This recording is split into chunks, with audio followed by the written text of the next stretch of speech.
मैं सरफराज मोबिन आप लोगों का स्वागत करता हूँ आपके यूट्यूब चैनल ज्ञान स्टडी सेंटर पर। तो आज हम लोग वेक्टर के अगले लेक्चर में टाइप्स ऑफ वेक्टर के बारे में पढ़ेंगे। वेक्टर बहुत प्रकार का होता है, लेकिन जो हम लोगों के काम का है, जो हम लोग को ऐसे करते हम लोगों के काम का है, जो हम लोगों के सिलेबस में है, उसी को पढ़ेंगे और अच्छे से पढ़ेंगे। तो हम लोग इसमें पहला वेक्टर पढ़ेंगे इक्वल वेक्टर के बारे में कि इक्वल वेक्टर क्या होता है।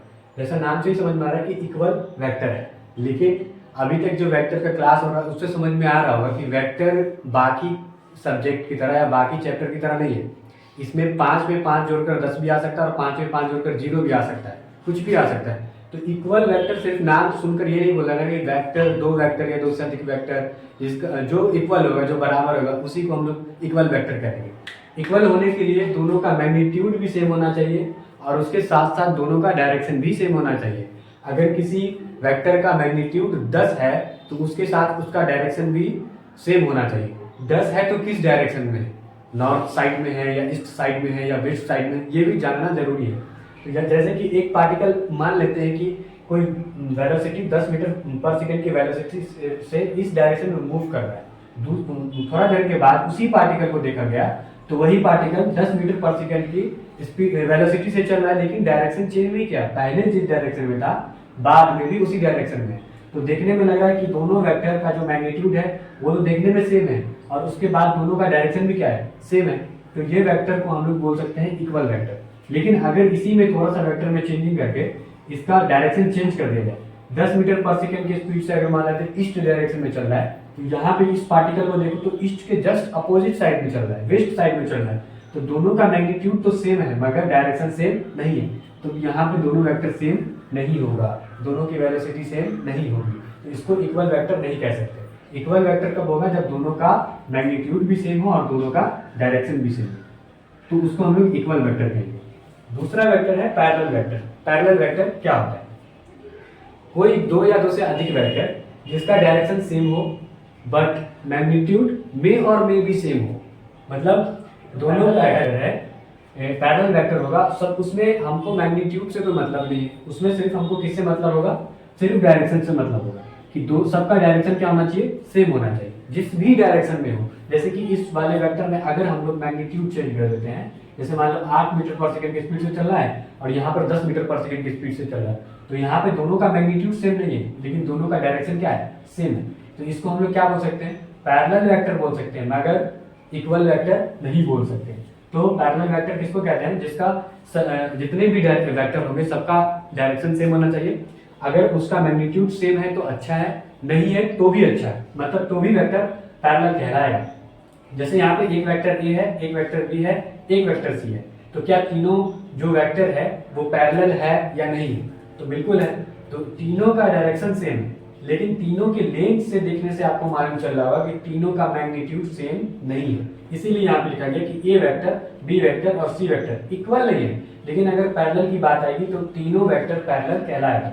जैसे कि ए वेक्टर, बी वेक्टर और सी वेक्टर पैरेलल वेक्टर है बट नॉट इक्वल वेक्टर, तीनों इक्वल वेक्टर नहीं है। एक पॉइंट जो आपको समझना चाहिए कि ऑल इक्वल वेक्टर, जितने भी इक्वल वेक्टर्स होते हैं सब पैरेलल होगा, सभी वेक्टर क्या होंगे, पैरेलल होंगे। जैसे कि ऊपर हम लोग पहले देख चुके हैं इक्वल वेक्टर में कि यहाँ पे जो एक वेक्टर है v1 और एक वेक्टर v2 है, दोनों ही इक्वल वेक्टर है और इक्वल के साथ दोनों का मैग्नीट्यूड सेम है और दोनों का डायरेक्शन भी सेम है, तो इसको हम लोग पैरेलल भी बोल सकते हैं, पैरेलल भी बोल सकते हैं और इक्वल तो है।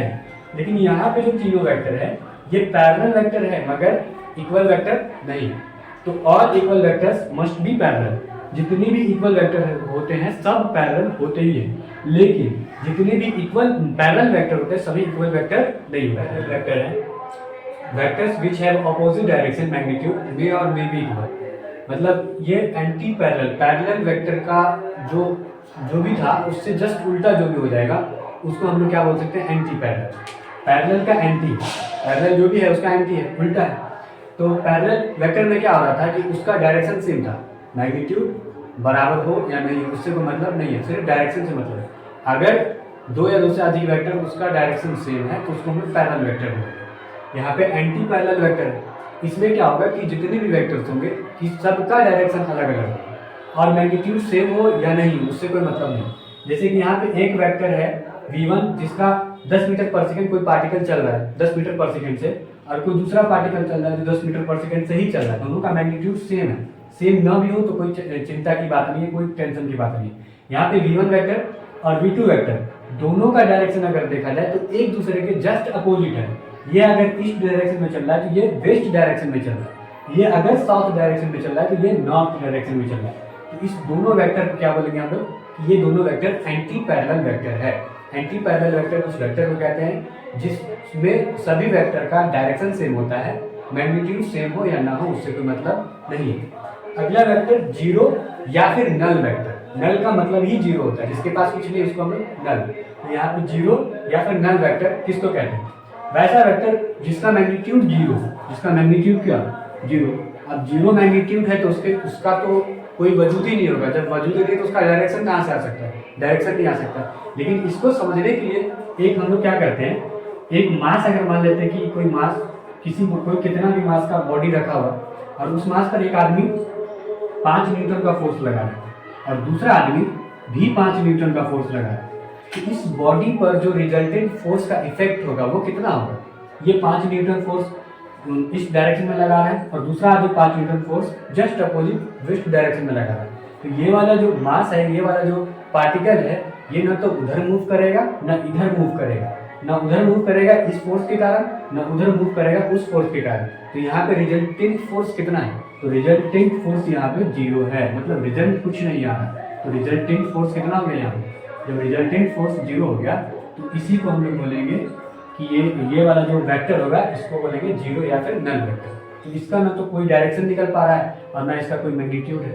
लेकिन जीरो या नल वेक्टर को समझना हो तो बोलना कि a vector which has zero magnitude is called zero या फिर नल वेक्टर। जैसे कि यहाँ पे एक मास रखा हुआ था, कोई मास का बॉडी, इस पर एक आदमी 5 न्यूटन का फोर्स इस डायरेक्शन में लगा रहा था और दूसरा आदमी जस्ट अपोजिट 5 न्यूटन का फोर्स लगा रहा था फोर्स। तो यहाँ पे जो रिजल्टेंट फोर्स होगा इस बॉडी पर, इस मास पर जो फोर्स अफेक्ट कर रहा होगा वो 0 न्यूटन का कर रहा है। तो यहाँ पे जो 0 न्यूटन आया इसी को हम बोलेंगे जीरो वेक्टर। निगेटिव वेक्टर है। निगेटिव वेक्टर क्या होता है? जैसे पैरेलल वेक्टर और इक्वल वेक्टर में जैसा रिलेशन था कि इक्वल वेक्टर जिसमें मैग्नीट्यूड सेम होना चाहिए और उसके साथ डायरेक्शन भी सेम होना चाहिए। पैरेलल वेक्टर में क्या था कि सिर्फ डायरेक्शन सेम होना चाहिए, मैग्नीट्यूड सेम हो या ना हो उससे कोई मतलब नहीं। अभी एंटी पैरेलल पर है। एंटी पैरेलल में क्या था कि उसमें डायरेक्शन का सेम होना जरूरी नहीं है, डायरेक्शन अपोजिट होना चाहिए और मैग्नीट्यूड सेम हो या ना हो उससे कोई मतलब नहीं है। उसी में एक चीज बनाया गया नेगेटिव वेक्टर। नेगेटिव वेक्टर क्या होता है कि two vectors having same magnitude, ऐसा दो वेक्टर जिसके दोनों वेक्टर का मैग्नीट्यूड सेम होना चाहिए लेकिन डायरेक्शन एक दूसरे के अपोजिट होना चाहिए। एक दूसरे के अपोजिट, उसको हम लोग बोलेंगे नेगेटिव वेक्टर। दोनों वेक्टर नेगेटिव वेक्टर कहलाएगा। अब जैसे यहाँ पे लिखा हुआ एक वेक्टर ए वेक्टर है, इसका डायरेक्शन आपको देखने को मिल रहा होगा कि मान लेते हैं इस डायरेक्शन में जा रहा है और बी वेक्टर है जो ईस्ट का जस्ट अपोजिट वेस्ट डायरेक्शन में जा रहा है और दोनों वेक्टर का अगर लेंथ देखा जाए तो सेम है। इसका मतलब दोनों का मैग्नीट्यूड क्या है? सेम है। तो ये दोनों वेक्टर पैरेलल है मगर एंटी पैरेलल है। कैसा वेक्टर? Anti parallel. दोनों का डायरेक्शन अपोजिट है एक दूसरे से लेकिन दोनों का मैग्नीट्यूड यहाँ पे सेम है। तो इसको हम बराबर लिख सकते हैं, लेकिन कब लिख सकते हैं? वेक्टर ए बराबर माइनस वेक्टर बी। इसका मतलब ये हुआ कि दोनों का मैग्नीट्यूड सेम है लेकिन डायरेक्शन अलग है। यहाँ पे माइनस जो है सिर्फ डायरेक्शन को रिप्रेजेंट कर रहा है, सिर्फ डायरेक्शन को, और वो किस डायरेक्शन को रिप्रेजेंट कर रहा है वो आपको यहाँ पे समझ में आएगा। ए वेक्टर पे जो भी ए वेक्टर का डायरेक्शन होगा उसका जस्ट उल्टे डायरेक्शन में बी वेक्टर का डायरेक्शन होगा। जैसे ए वेक्टर का अगर डायरेक्शन इस डायरेक्शन में जा रहा है तो बी वेक्टर जो होगा वो वेस्ट डायरेक्शन में होगा, अपोजिट, लेकिन दोनों का मैग्नीट्यूड क्या होगा? सेम होगा। तो यहाँ पे लिखा है कि in vector we will use positive and negative for direction only. सिर्फ हम लोग डायरेक्शन के लिए यूज करते हैं। यहाँ पे मैथ वाला बिल्कुल भी कंसेप्ट नहीं है कि पॉजिटिव मतलब बड़ा संख्या हो जाएगा और नेगेटिव मतलब छोटा संख्या, ऐसा नहीं है। दोनों सेम होगा लेकिन सिर्फ डायरेक्शन को बताने के लिए हम लोग पॉजिटिव और नेगेटिव का यूज करेंगे। अब जैसे यहाँ पे अगर मान लो कि F बराबर +10 न्यूटन लिखा हुआ है और F बराबर -10 न्यूटन लिखा हुआ है, इसका क्या मतलब हुआ कि ये जो F1 है F2 से बड़ा हो गया? बिल्कुल नहीं, F1 F2 से बड़ा नहीं होगा। वेक्टर में F1 F2 से बड़ा नहीं होगा। यहाँ पे F1 जो है 10 न्यूटन, इसका ये मतलब होता है कि 10 न्यूटन जिस भी डायरेक्शन में जा रहा होगा F1 उसका जस्ट उल्टा F2 10 न्यूटन उल्टे डायरेक्शन में आ रहा होगा। समझ में आ रहा है? मतलब वेक्टर में जो भी हम लोग पॉजिटिव और नेगेटिव किसी भी मैग्नीट्यूड के पहले लगा देते हैं, इसका मतलब कि हम लोग डायरेक्शन को बता रहे हैं कि डायरेक्शन किस डायरेक्शन में वो पार्टिकल मूव कर रहा है, या किस डायरेक्शन में फोर्स लग रहा है, या किस डायरेक्शन में टेम्परेचर है, इटीसी जो भी होगा। मतलब पॉजिटिव और नेगेटिव का यूज सिर्फ डायरेक्शन को बताने के लिए किया जाता है। अगला वेक्टर है यूनिट वेक्टर, और यूनिट वेक्टर बहुत जरूरी है क्योंकि हम लोग पहले क्लास में ही यूनिट वेक्टर के बारे में थोड़ा मोड़ा जाने थे कि यूनिट वेक्टर क्या होता है। Unit vector which have unit magnitude, जिसके पास सिर्फ एक मैग्नीट्यूड होना चाहिए। मैग्नीट्यूड जो होगा वहां पर सिर्फ एक होगा, मैग्नीट्यूड बराबर 1, मैग्नीट्यूड 1 होगा। And represent direction, unit vector का मैग्नीट्यूड से कोई मतलब नहीं है, मैग्नीट्यूड 1 होगा। यूनिट वेक्टर का यूज सिर्फ डायरेक्शन को दिखाने के लिए किया जाता है कि यूनिट वेक्टर कि मतलब कोई भी वेक्टर किस डायरेक्शन में मूव कर रहा है, या कोई भी वेक्टर किस डायरेक्शन में है, उसको बताने के लिए हम लोग यूनिट वेक्टर का यूज करते हैं। यूनिट वेक्टर जब स्पेशल है तो इसको रिप्रेजेंट करने का एक स्पेशल तरीका है। कोई भी वेक्टर होगा, अगर यूनिट वेक्टर है तो उसके ऊपर हम लोग कैप लगा देते हैं, ए कैप। जब ए कैप लग गया मतलब ये यूनिट वेक्टर है, ए कैप मतलब यूनिट वेक्टर है। और इसको दिखाने के लिए हम लोग एक फॉर्मूला पढ़े थे कि वेक्टर ए अपॉन होता है मैग्नीट्यूड ऑफ ए। तो ये इसका फॉर्मूला है कि यूनिट वेक्टर को दिखा सकते हैं। मतलब कोई भी वेक्टर अगर उसमें उसके मैग्नीट्यूड से डिवाइड कर दें, भाग लगा दें, तो जो हमको मिलता है वो यूनिट वेक्टर मिलता है। जो भी मिलता है हम लोगों को यूनिट वेक्टर मिलता है। और इसी को अगर हम लोग और अच्छे से देखें तो वेक्टर ए बराबर हम पढ़े थे mod A into A cap, और यहीं से तो निकला है यूनिट वेक्टर, और उसके डिवाइड में सिर्फ मॉड ए को लेगा, तो यूनिट वेक्टर का वैल्यू पता कर लेते हैं हम लोग यहाँ पर इस तरह से। अब जैसे मान लेते हैं कि एक फोर्स लग रहा है F1 बराबर 10 न्यूटन, तो क्या ये यूनिट वेक्टर है? बिल्कुल नहीं है, लेकिन इसमें यूनिट वेक्टर जरूर होगा। यूनिट वेक्टर कहाँ होगा? वो इस तरह से होगा, जैसे मान लेते हैं इस डायरेक्शन में चल रहा है, इस डायरेक्शन में, तो डायरेक्शन जो होगा इसका, जो डायरेक्शन बताने के लिए हम लोग यूज करते हैं, उसको ही हम लोग कहते हैं यूनिट वेक्टर। तो यूनिट वेक्टर में मैग्नीट्यूड का वैल्यू सिर्फ 1 होगा, लेकिन यूनिट वेक्टर का जो यूज करते हैं हम लोग वो सिर्फ डायरेक्शन को बताने के लिए यूज करते हैं। और ये हर जगह काम आता है। मतलब कोई भी वेक्टर होगा, सिर्फ उसका मैग्नीट्यूड दिया रहेगा और आप लोगों को बोलेगा कि उसका डायरेक्शन बताइए, तो उसका डायरेक्शन बताने के लिए हम लोग क्या करेंगे, फिर यूनिट वेक्टर का यूज करेंगे। और यूनिट वेक्टर बराबर क्या होता है? कोई भी वेक्टर उसके मैग्नीट्यूड से जब हम डिवाइड लगा देते हैं तो हम लोगों को यूनिट वेक्टर मिल जाता है। मतलब उस वेक्टर का डायरेक्शन हमको मालूम चला, तो यहाँ से हम लोग यूनिट वेक्टर में पता कर सकते हैं कि कोई भी किसी भी वेक्टर का डायरेक्शन किधर जा रहा है। टाइप्स ऑफ वेक्टर का लास्ट वेक्टर है, मतलब लास्ट वेक्टर हम लोग पढ़ेंगे हम लोगों की क्लास का। बाकी बहुत सारा वेक्टर है, पहले ही बता चुके हैं। तो इसमें लास्ट वेक्टर हम लोग पढ़ेंगे ऑर्थोगोनल वेक्टर। ऑर्थोगोनल वेक्टर क्या होता है?